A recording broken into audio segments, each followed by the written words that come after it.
آج کی اس گفتگو میں چونکہ ہم میں سے ہر کوئی شدت کے ساتھ وابستہ ہے دور حاضر کے ایک بہت بڑے فتنے سے کہا جا سکتا ہے، لیکن بہرحال اس کا استعمال درست بھی کیا جا سکتا ہے اور ہو رہا ہے، وہ ہے سوشل میڈیا۔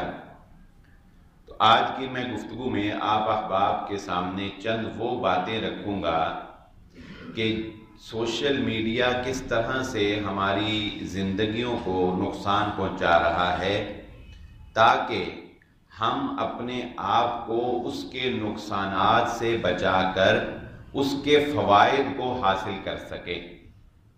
سب سے پہلے یہ بات جاننا بہت ضروری ہے کہ کوئی بھی چیز جب اس کو معرض وجود میں لایا جاتا ہے تو بنانے والے کے ذہن میں اس کا کوئی نہ کوئی مقصد ضرور ہوتا ہے، اور یہ بات ذہن نشین رکھیں کہ مغرب کے لوگ جو ہیں، یورپین کمیونٹی جو ہے، وہ کسی بھی چیز کو جب تخلیق کرتے ہیں، جب اس کو بناتے ہیں اور اس کو لانچ کرتے ہیں، تو اس سے سب سے زیادہ جو ان کو مفاد ہوتا ہے وہ یہ کہ اس سے دوسروں کو نقصان پہنچے اور ان کو فائدہ حاصل ہو۔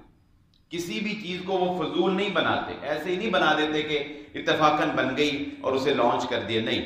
جب بھی وہ کسی چیز کو لانچ کرتے ہیں، اس کو مارکیٹ میں آن کرتے ہیں، تو لازماً اس سے وہ خود بہت سا فائدہ بھی حاصل کرتے ہیں، اور دوسرا ٹارگٹ ان کا یہ بھی ہوتا ہے کہ اس سے ان کے مخالفین جو ہے ان کو شدید نقصان پہنچایا جائے۔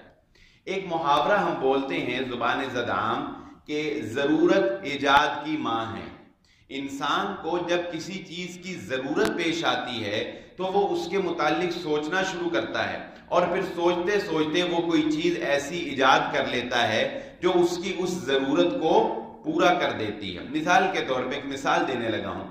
مثال کے طور پہ جب مغرب نے عورت کو گھریلو کام کاج سے نکال کر دفتر کے اندر مرد کے شانہ بشانہ کھڑا کر دیا لا کر، تو اب ایک گیپ آ گیا اس معاملے میں کہ وہ عورت جو پہلے گھر میں کام کاج کیا کرتی تھی وہ تو اب صبح دفتر جاتی ہے، تو گھر میں ہانڈی روٹی یا گھر کے افراد جو بچے ہیں یا بڑے، ان کے کھانے پکانے کا انتظام جو ہے یہ ایک مشکل آ گئی، کیونکہ انہوں نے عورت کو بے پردہ کرنا تھا، بے حیائی کو فروغ دینا تھا اور اپنے مقاصد اس سے حاصل کرنے تھے، سو وہ تو انہوں نے کیے، لیکن پیچھے یہ گیپ آ گیا، ایک پرابلم آ رہی تھی کہ اب پیچھے جو ہے کس طرح سے اس ہانڈی روٹی کو سولو کیا جائے، وگرنہ کہیں یہ عورت دوبارہ گھر نہ چلی جائے۔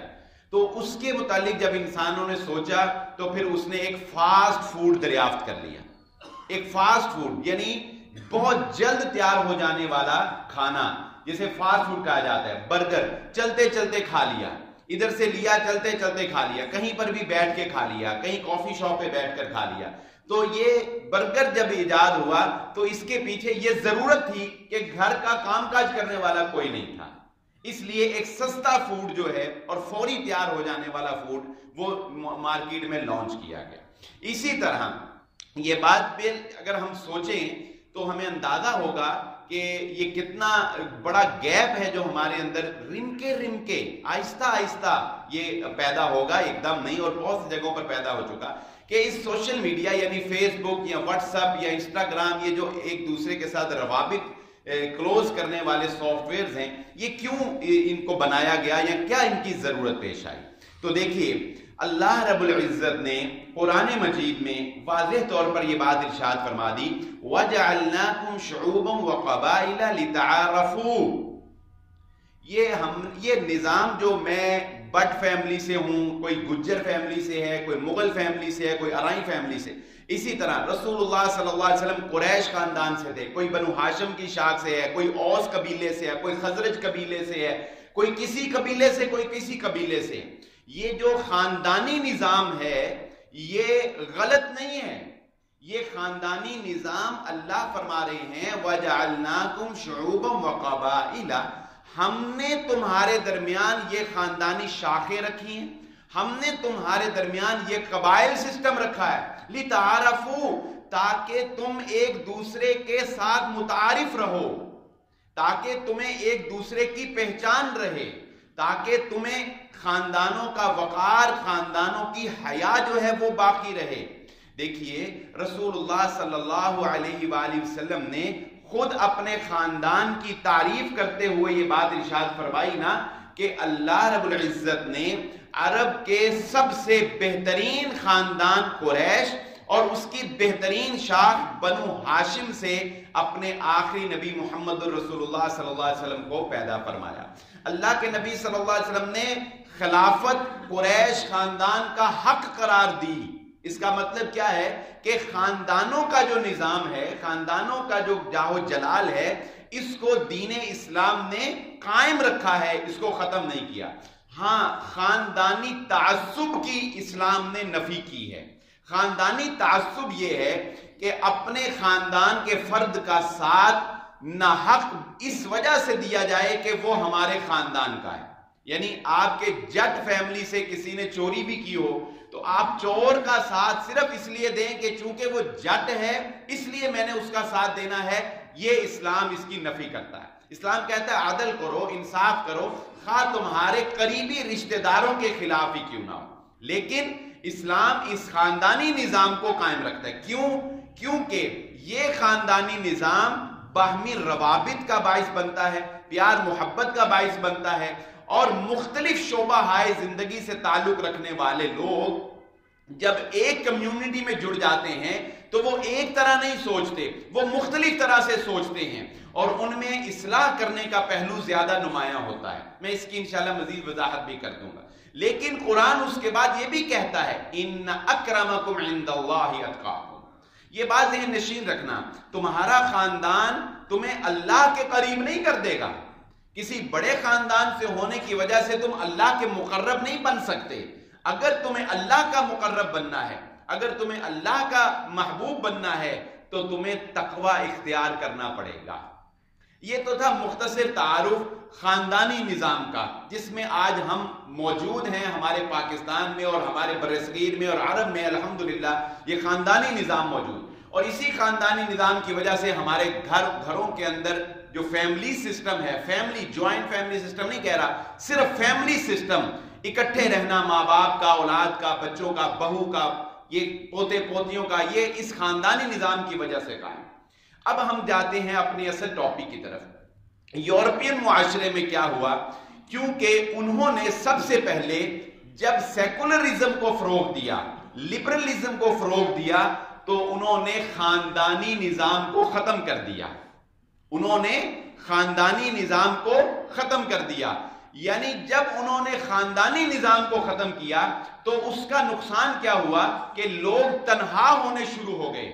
ماں باپ کو اولڈ ہاؤس میں ایڈمٹ کروا دیا جاتا تھا، ہر فرد جو ہے، لڑکی الگ کما رہی ہے، لڑکا الگ کما رہا ہے، بہن بھائی دونوں کما رہے ہیں، بچے کو جاتے ہوئے وہ کسی چلڈرن کے جو ان کے ہاؤس بنے ہوئے ہیں وہاں پر چھوڑ جاتے ہیں، وہ سارا دن بچے کو کھلاتے تھے، شام کو واپس لے لیا، وہ تھوڑا سا بڑا ہوا تو اس کو بھی جاب بھی لگا دی، ساتھ وہ تعلیم بھی حاصل کر رہا ہے۔ نتیجہ کیا نکلتا تھا؟ نتیجہ یہ نکلا کہ یورپین معاشرے کے اندر 60% لوگ جو ہیں وہ تنہائی کا شکار ہو گئے۔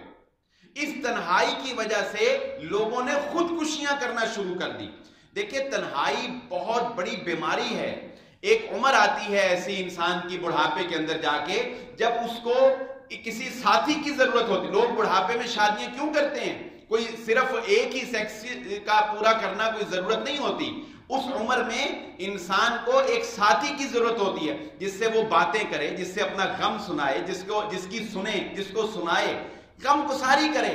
تو یہ بزرگ جو ہے بار چارپائی بچھا کے محلے میں بیٹھ جاتے تھے اور سارا محلہ جو ہے وہ کھلاتے تھے ان کو، اور ہر کوئی انہیں آ کے سلام کرتا تھا۔ وہ کیا تھا؟ وہ دراصل اس خاندانی نظام کا ایک روب ہے جو ہمارے معاشرے کے اندر کا ہے۔ یورپ نے اس روب کو ختم کر دی، انہوں نے خاندانی نظام اپنے اندر سے ختم کر دیا، ان کے اندر کوئی خاندانی نظام نہیں رہا، جس کا نتیجہ یہ نکلا کہ لوگ تنہا ہوئے۔ اور ایک محتاط رپورٹ کے مطابق آج سے کم و بیش 5-7 سال پہلے یورپ کے اندر 60% لوگ جو ہیں وہ تنہائی کا شکار، 60% لوگ۔ اب اس کا نتیجہ کیا ہوا کہ پھر حکومتوں نے یہ سوچنا شروع کیا کہ اگر ہم اس طرح تنہا رہے اور ہمارے لوگ اس طرح خودکشیاں کرنا شروع کر گئے تو ہم تو مارے جائیں گے۔ ہمارا معاشرہ تباہ ہو جائے گا. تب اس وقت انہوں نے ایسے سافٹ ویئرز کے اوپر ورکنگ شروع کی جو لوگوں کو آپس میں جوڑ دیتے ہیں. اب یہ جو سوشل میڈیا ہے، یہ فیس بک، یہ واٹس ایپ، یہ انسٹاگرام، یہ ٹویٹر، یہ کیا کام کرتا ہے؟ یہ صرف آپ کی تنہائی کو دور کرتا ہے. گھر میں بیٹھے ہوئے ایک شخص کئی سینکڑوں افراد کے ساتھ گپ شپ لگا سکتا ہے، کئی سینکڑوں افراد کے ساتھ باتیں کر سکتا ہے. بیسیکلی اس فیس بک کو اور اس واٹس ایپ نے اور اس طرح کے سوشل سافٹ ویئرز نے بیسیکلی یورپ کے تنہا افراد کی تنہائی کو دور کیا ہے. اور نتیجہ کیا نکلا کہ خاندانی نظام کی دھجیاں اڑا دی، خاندانی نظام ختم کر دیا. اب آپ اندازہ لگائیے خاندانی نظام کے اندر اور اس سوشل میڈیا کے نیٹ ورک کے اندر فرق کیا ہے. کہ سوشل میڈیا کا نیٹ ورک جو ہے یہ ایک مکڑی کے جالے کی حیثیت رکھتا ہے. صرف بھلے آپ کے سوشل میڈیا کے اوپر سینکڑوں فرینڈز کیوں نہ ہوں، پوری دنیا کے اندر آپ کے دوست کیوں نہ ہوں، لیکن اگر آپ کے اوپر کوئی بیماری آتی ہے تو بتائیں کوئی فیس بک کا دوست آپ کے کام آ سکتا ہے؟ اگر آپ مر جاتے ہیں، ہر انسان نے مرنا ہے، تو آپ کے جنازے کے اوپر کوئی فیس بک فرینڈ آپ کے آ سکتا ہے؟ اگر آپ کے اوپر کوئی دھچکا، کوئی کاروباری زوال آتا ہے تو کیا کوئی فیس بک فرینڈ، واٹس ایپ کا فرینڈ آپ کے اوپر آ سکتا ہے، آپ کی مدد کر سکتا ہے؟ نہیں کر سکتا، بالکل نہیں کرے گا. وہ تو صرف اتنا سا تعلق ہے کہ آپ نے اپنا اکاؤنٹ ڈیلیٹ کر دیا اور آپ کا سارے تعلقات ختم ہو گئے. اتنا یہ مکڑی کا جالا ہے. صرف کیا ہے؟ تنہائی دور کرنے کا ایک طریقہ. گپیں شپیں لگا لی، دوستی کر لی، ادھر کر لیا ادھر کر لیا، پھر چلا لیے، کوئی باتیں کر لی، بس. لیکن خاندانی نظام اپنے اندر یہ طاقت رکھتا ہے کہ اگر آپ کے اوپر کوئی مصیبت آتی ہے، آپ کی ایک کال کے اوپر آپ کا خاندان آپ کا ساتھ دینے کے لیے آتا ہے. اگر آپ فوت ہوتے ہیں، آپ کے جنازے کے اندر آپ کے خاندان والے خلوص دل سے آپ کے لیے دعا کرتے ہیں، آپ کے کفن دفن کا انتظام کرتے ہیں. آپ کے مرنے کے بعد آپ کی اولاد، آپ کی بیوہ کا خیال رکھنے والے آپ کے خاندانی افراد ہیں. تو بیسیکلی اس بات کو ذہن نشین رکھ لیں، کہیں ایسا نہ ہو کہ سوشل میڈیا کے فرینڈز بڑھاتے بڑھاتے ہم اپنے کزن سے دوری پیدا کر لیں. ہم اپنے چچا، تایا، ماموں، خالہ، پھوپھو، ہمارا یہ جو خاندانی نظام ہے، کہیں یہ سوشل میڈیا ہمیں ہمارے خاندانی نظام سے دور نہ کر دے. سب سے پہلی بات تو یہ ایک ذہن نشین کر لیں کہ اس سوشل میڈیا کا سب سے بڑا نقصان یہ یورپ میں ہوا اور ہمارے ہاں ہونے جا رہا ہے کہ ہم خاندانی نظام کو چھوڑ کر سوشل میڈیا کے نظام میں ایک دوسرے سے جڑ جائیں گے اور یہ نظام، یہ تعلق کوئی حیثیت نہیں رکھتا. اصل تعلق وہی ہے جو اللہ رب العزت نے محمد الرسول اللہ صلی اللہ علیہ وسلم نے ہمیں اس قرآن میں بتا دیا، وَجَعَلْنَاكُمْ شُعُوبًا وَقَبَائِلَ. اور دوسرا بڑا تعلق کیا ہے؟ دوسرا بڑا تعلق جو محمد الرسول اللہ صلی اللہ علیہ وآلہ وسلم نے ہمارے درمیان قائم کر دیا. دیکھیں اسلام فزیکلی تعلق قائم کرتا ہے. اسلام ہوائی باتیں نہیں کرتا، اسلام وہ باتیں کرتا ہے جو مضبوط ہوتی ہیں. مثلا اللہ کے نبی صلی اللہ علیہ وسلم نے ہر مسلمان کو دوسرے مسلمان کا بھائی قرار دے دی. مسلمان کا بھائی ہے. یہ عالمی سطح کے اوپر ہمارا تعلق قائم ہو گیا. اب انفرادی سطح پر تعلق کہاں قائم ہو رہا ہے؟ پہلے ہم ایک خونی رشتوں میں جڑے ہیں. اسلام کہتا ہے قطع رحمی کرنے والے کو اللہ کاٹ دے گا. ہمیں صلہ رحمی کے اندر جوڑا گیا، ہمیں خاندانی نظام کے اندر جوڑا گیا، پھر ہمیں ہمسائیگی میں جوڑا گیا. اللہ کے نبی صلی اللہ علیہ وسلم نے فرمایا ہمسایوں کے متعلق مجھے ایک دن حضرت جبرائیل علیہ السلام نے اتنی تاکید کی کہ مجھے یہ خدشہ ہو گیا کہ کہیں وراثت میں ہمسائے کا حصہ نہ رکھ دیا جائے. ہمیں مسجد کے ساتھ جوڑا گیا. ایک نمازی دوسرے نمازی کا احترام کرتا ہے، ایک نمازی دوسرے نمازی کی فکر کرتا ہے. یعنی اس طرح سے اسلام نے فزیکلی ہمیں جوڑا ہے، جبکہ یورپین معاشرہ ایک مکڑی کے جالے کی طرح ہمیں سوشل میڈیا کے ساتھ جوڑ کر ہمیں مفلوج کر دینا چاہتا ہے. اس سے بچنے کی ضرورت ہے. یہ ایک نقصان جو میں نے تفصیلاً آپ کے سامنے رکھ دیا. اس سے ہمیں بچنا ہے، اپنے خاندانی نظام کو بچانا. نمبر 2، دیکھیے اس سوشل میڈیا کے ذریعہ سے ہمارے اندر جہاں یہ ایک جملہ کسا جاتا ہے اور اسی جملے کی بنیاد پر انبیاء کرام کی شان میں گستاخی کی جاتی ہے، اور اسی جملے کی بنیاد پر ہمارے نبی محمد الرسول اللہ صلی اللہ علیہ وآلہ وسلم کی شان میں گستاخی کی جاتی ہے۔ یہ جملہ کیا ہے؟ جو یورپ کے اندر ایک بہت بڑا نعرہ ہے، اظہار آزادی رائے۔ آزادی رائے جو ہے یعنی ہر انسان آزاد ہے، اپنی رائے کا اظہار کرنے میں آزاد ہے۔ سوشل میڈیا کی بدولت ہمارے اندر سب سے بڑی کمی اور سب سے بڑی خطا جو آئی وہ ہمارے اندر سے گفتگو میں حیا کا ختم ہو جانا ہے۔ ہمارے اندر سے حیا ختم ہو گئی، ہمارے اندر جھوٹ پیدا ہو گیا ہے۔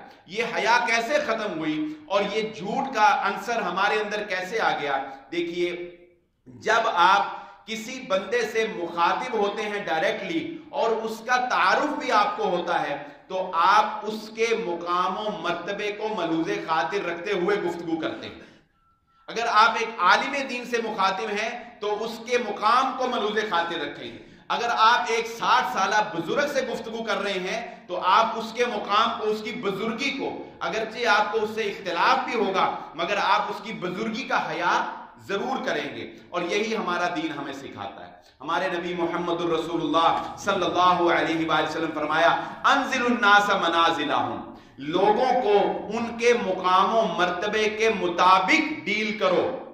اگر کوئی ایک خاندان کا چودھری آدمی ہے اس کو اس طرح سے ٹریٹ کرو، اگر کوئی رئیس ٹائپ ہے اس کو اس طرح سے ٹریٹ کرو، کسی کو ڈی ویلیو نہ کرو۔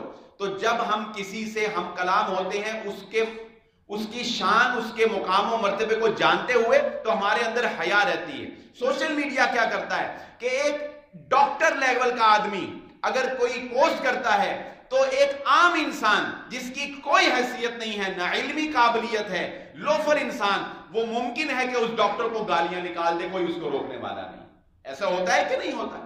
بھلے کوئی اچھی پوسٹ ہی اس نے کی ہو، اس کی رائے، اس نے اپنا اظہار، لیکن آپ کو آزاد کر دیا ہر انسان کو کہ بھئی تمہیں کوئی روکنے والا نہیں، تم ڈاکٹر کو بھی گالیاں نکالو، تم عالم کو بھی گالیاں نکالو، تم 60 سالہ بزرگ کو بھی گالیاں نکالو، جب اگلے بندے سے تعارف ہی کوئی نہیں ہے، حیا ہی نہیں رہتی۔ اچھا، اس کا نقصان یہ ہوتا ہے کہ یہ حیا صرف سوشل میڈیا پر ختم نہیں ہوئی، فیس بک پہ تو گالیاں دینے ہی لگے، اور واٹس ایپ پر یا دیگر جو بھی سوشل میڈیا کے سافٹ ویئر ہیں وہاں پر تو ایک دوسرے کو برا بھلا کہنے لگیں گے۔ یہ حیا کم ہوتے ہوتے پھر آپ کے اندر سے آپ کے اپنے بزرگوں کی حیا ختم کر دیتی۔ انسان سمجھتا ہے میں ہر ایک کو بات کر سکتا ہوں، میں ہر ایک کو غلط کہہ سکتا ہوں، میں ہر ایک کو ٹوک سکتا ہوں، میں اپنے باپ کو بھی ٹوک سکتا ہوں، میں اپنے دادا کو بھی ٹوک سکتا ہوں، اگر ان کی رائے ہے تو میری بھی رائے ہے، یہ کوئی مجھ سے زیادہ سیانے ہے؟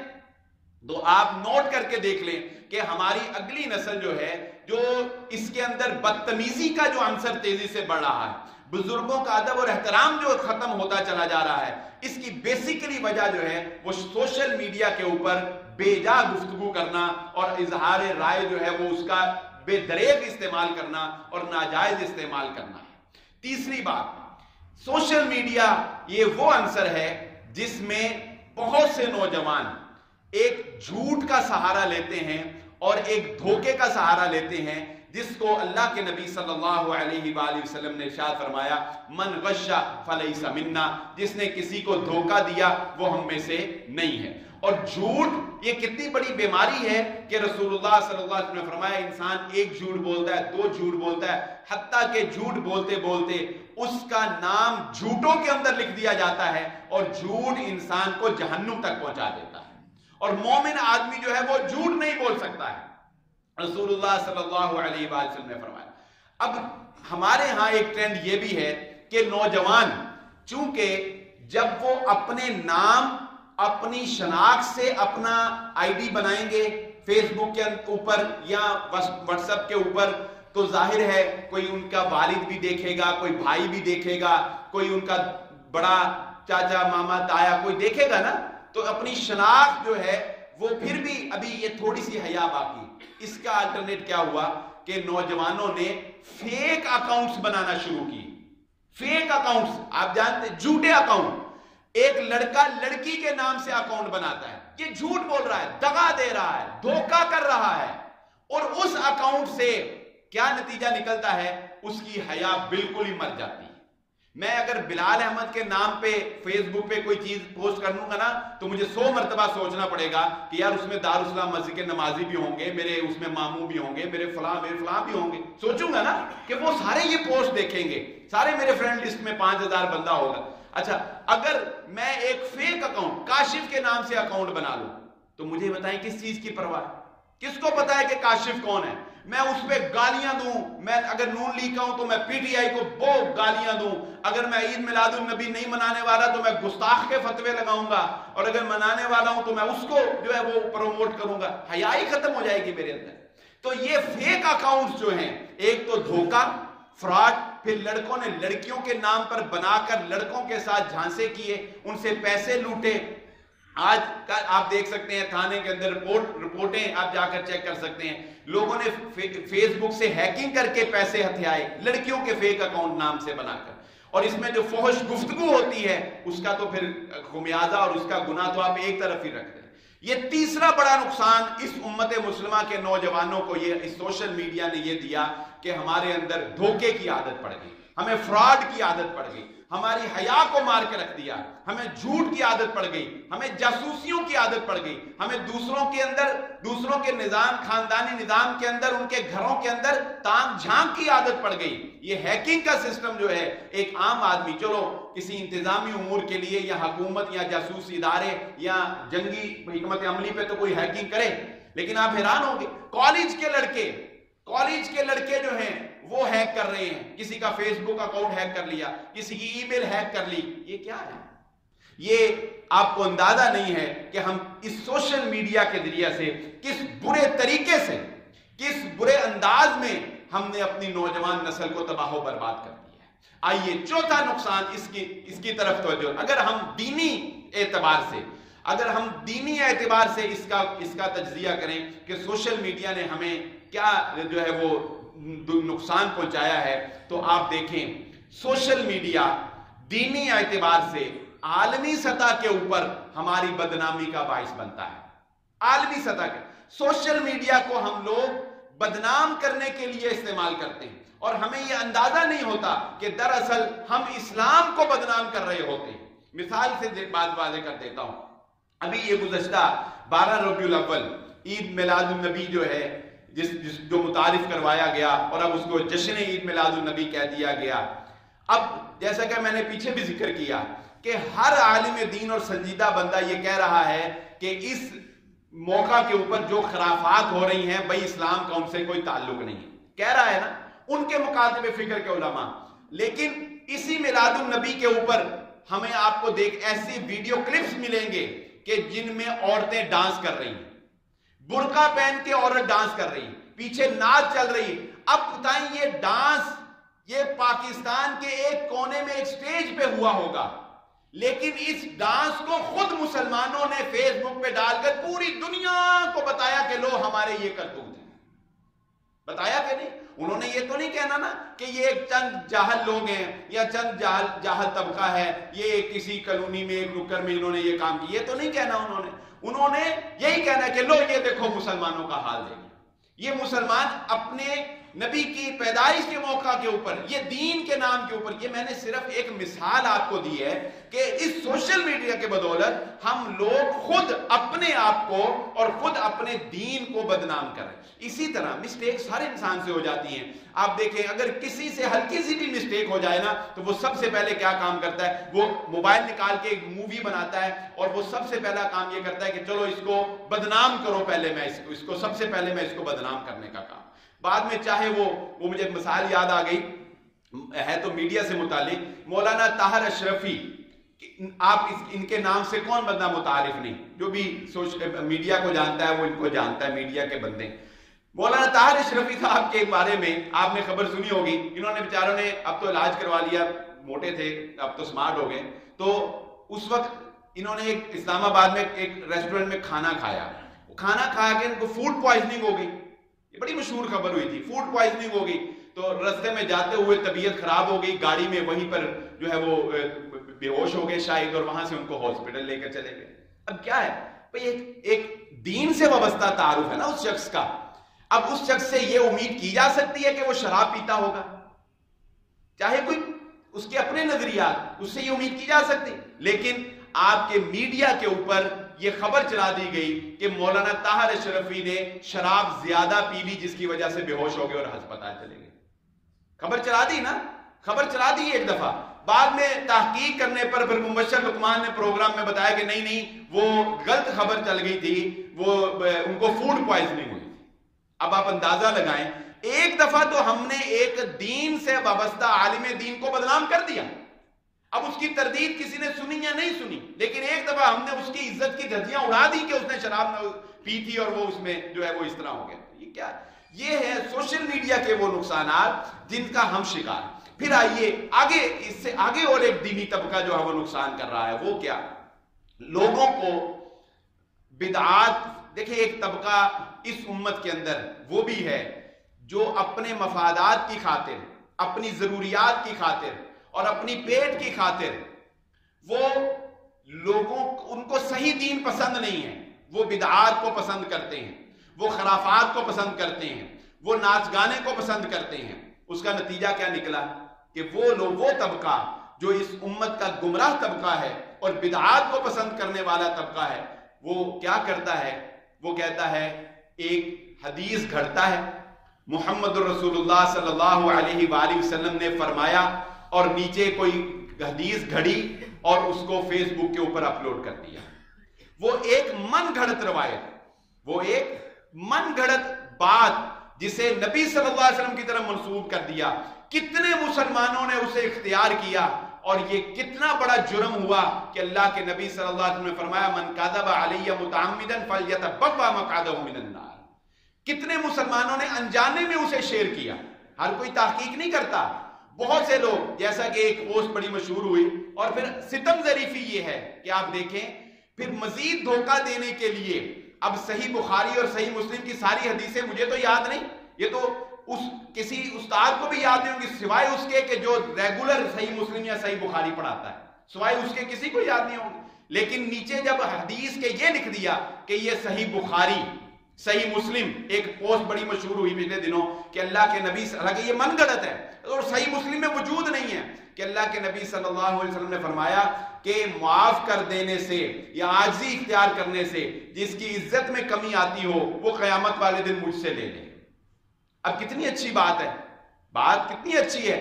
اور نیچے حوالہ دیتے ہیں صحیح مسلم کا. اب اس روایت کو کتنے مسلمانوں نے پوسٹ کیا ہوگا.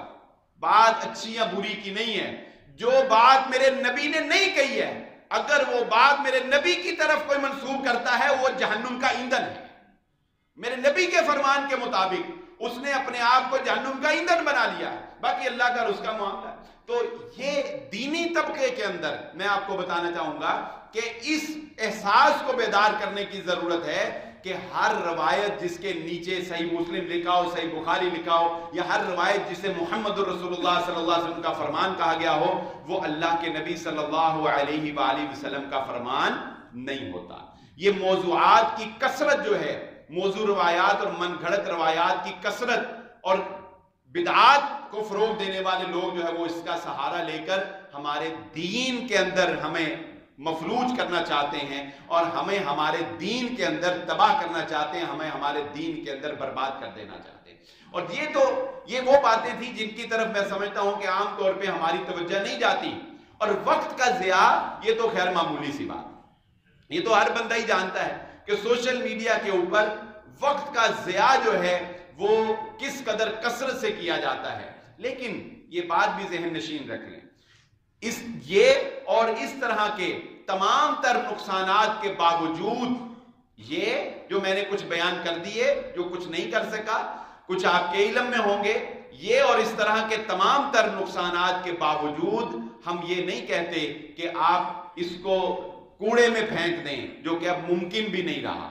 ہم یہ نہیں کہتے کہ آپ اس کے اوپر توڑے مار دیں یا اس کو چھتوں سے گرا دیں، یہ اب ممکن نہیں رہا، یہ ہماری زندگی کا حصہ بن چکا ہے. ہم صرف یہ کہتے ہیں کہ اس کو اس دائرہ کار میں لے آئیں کہ یہ ہمارے لیے باعث منفعت بن جائے، یہ ہمارے لیے فائدے کا باعث بن جائے. اس کے ذریعے سے لوگ تبلیغ کر رہے ہیں. دنیا کے بہت بڑے scholar doctor Zakir Naik doctor Zakir Naik, یہ سیالکوٹ میں جس لڑکے نے شادی کی ہے 41 سالہ امریکن خاتون سے، اس کو جب انٹرویو میں پوچھا گیا کہ آپ نے ان کو مسلمان کیسے کیا، تو اس نے پتہ کیا جواب دیا؟ وہ خود تو ظاہر ہے 21 سال کا، اسے کوئی نالج نہیں، تو اس نے کہا میں ان کو ڈاکٹر ذاکر نائک کے لیکچر سنوایا کرتا تھا، اس سے سن کر یہ مسلمان ہو گئی۔ حقیقت کیا ہے یہ اللہ جانتا ہے، لیکن ایک کتنی واضح تبدیلی اور کتنا واضح پیغام ہے ہمارے لیے کہ اسی میڈیا کا ایک پازیٹیو یوز کیا ڈاکٹر ذاکر نائک نے، حفظہ اللہ، اللہ ان کی حفاظت فرمائے اور ان کو ترقی دے، اور کتنی بڑی چینج اور کتنا فروغ جو ہے وہ اسلام کو دیا اس کے پازیٹیو استعمال کے ذریعے سے۔ تو ہمارا پیغام آج کے اس لیکچر کے اندر یہ ہے کہ اپنے آپ کو ان خرافات سے بچائیں، اپنے آپ کو سوشل میڈیا کے نقصانات سے بچائیں اور اس کے فوائد حاصل کرنے کی کوشش کریں۔ یہ ایک علم کا، نالج کا بہت بڑا ذریعہ ہے۔ آج گوگل کے اوپر وہ ہر کتاب موجود ہے جو ایک نارمل آدمی، مڈل کلاس طبقے کا بندہ بھی خرید نہیں سکتا ہے، نہیں خرید سکتا، لیکن پی ڈی ایف کے اوپر ہر جو ہے وہ کتاب موجود ہے۔ پھر ایک آخری بات جس کا ذکر شاید میں پہلے بھی کر گیا تھا، پچھلے 2-3 جمعہ پہلے بھی، اور آج بھی میں اس کا ذکر بطور خاص کر دیتا ہوں کہ ایک اور بیماری امت مسلمہ کے اندر ہماری یہ بھی آ گئی ہے کہ ہم لوگ سوشل میڈیا کے ذریعے سے پیسے کمانے کے چکر میں، پیسے کمانا کوئی بری بات نہیں، محنت کرو، زیادہ سے زیادہ کماؤ، کوئی غلط نہیں، سوشل میڈیا سے کماؤ، انٹرنیٹ سے کماؤ، جس سے مرضی کماؤ، لیکن سوشل میڈیا کے ذریعے سے پیسے کمانے کے چکر میں ہم لوگ حلال و حرام کی تمیز بھول چکے ہیں۔ ہمارا نوجوان طبقہ حلال و حرام کی تمیز بھول چکا ہے۔ ایک اخبار کے اندر آرٹیکل چھپا تھا، اس لڑکے نے اپنے ایک دوست کی کہانی بیان کی تھی، سن کے آپ کے رونگٹے کھڑے ہو جائیں گے۔ اس نے کہا میں اپنے دوست کو جانتا تھا، یہ راز صرف مجھے پتا تھا، اس کے مرنے کے بعد اس نے وہ راز افشاں کیا، اس کا بھی ایک مقصد تھا۔ اس نے بتایا کہ میرے دوست کا سورس آف انکم کیا تھا، میرا دوست کیسے کماتا تھا۔ اس نے ایک آفس بنایا ہوا تھا اور امیر آدمی تھا، وہ لوگوں کی نظروں میں بہت اچھا شریف آدمی تھا، وہ شریف ہوگا، لیکن اس کا سورس آف انکم کیا تھا؟ اس نے کہا کہ وہ ایک پورن سائٹ چلاتا تھا۔ اس نے ایک ویب سائٹ بنائی ہوئی تھی جس کے اوپر وہ فحش تصاویر اور فحش ویڈیوز انٹرنیٹ سے ہی کہیں سے کلیکٹ کر کے یا کہیں دائیں بائیں جہاں جو بھی اس کے سورس تھے، خود نہیں بناتا تھا بلکہ اسی طرح کٹ کر کے اور ان کے اندر کوئی ایڈیٹنگ کر کے اپنی ویب سائٹ کے اوپر وہ اپلوڈ کرتا۔ لوگ وہاں سے دیکھتے تھے، اس ویب سائٹ کے اوپر ایڈز آتی تھیں اور اس کو وہ سارا جو ہے وہ انکم وہاں سے وہ جنریٹ کرتا تھا۔ اس نے کہا مجھے افسوس یہ ہے کہ وہ اچانک ایک حادثے میں مر گیا، اب اس ویب سائٹ کو کھولنے کے لیے یا اس سے اس مواد کو ڈیلیٹ کرنے کے لیے یا اس کو ختم کرنے کے لیے جو پاسورڈ تھا وہ صرف اس کو پتا تھا، وہ پاسورڈ صرف اس کو پتا تھا۔ اس کے دوست نے اپیل کے انداز میں یہ پوسٹ لگائی تھی کہ اگر کسی کو وہ ویب سائٹ ختم کرنے کا طریقہ یا جو بھی اس کا تھا وہ پتا ہو تو وہ مجھ سے رابطہ کرے۔ میں یہ چاہتا ہوں کہ جتنی دیر تک یہ چلتے رہیں گے مرنے کے بعد گناہ اس کے کھاتے میں پہنچتا رہے گا، میں چاہتا ہوں یہ ختم ہو تاکہ اس کا وہ گناہ جو ہے اس کا ازالہ ہو سکے۔ یہ ایک چھوٹی سی مثال میں نے آپ کے سامنے ذکر کی ہے، یعنی ہماری نوجوان نسل جو ہے اس سوشل میڈیا کے ذریعے سے پیسے کمانے کے چکر میں نہ جانے کیا کچھ کر رہی ہے، جن کا والدین کو بھی علم نہیں ہے اور والدین یہ سمجھ رہے ہیں کہ شاید ہماری اولاد وہ بڑی شریفانہ زندگی جو ہے وہ گزارے۔ تو خدا را اپنے نوجوانوں کو ان فتنوں سے بچائیں، اور یہ جو ہمارے معاشرے کے تباہ کن فتنے بنتے چلے جا رہے ہیں سوشل میڈیا کے، ان سے اپنے آپ کو بچائیں۔ اللہ رب العزت سے دعا ہے اللہ مجھے اور آپ کو دور حاضر کے ہر قسم کے فتنے سے محفوظ فرمائے۔ وما علیہ الا البلاغ المبین۔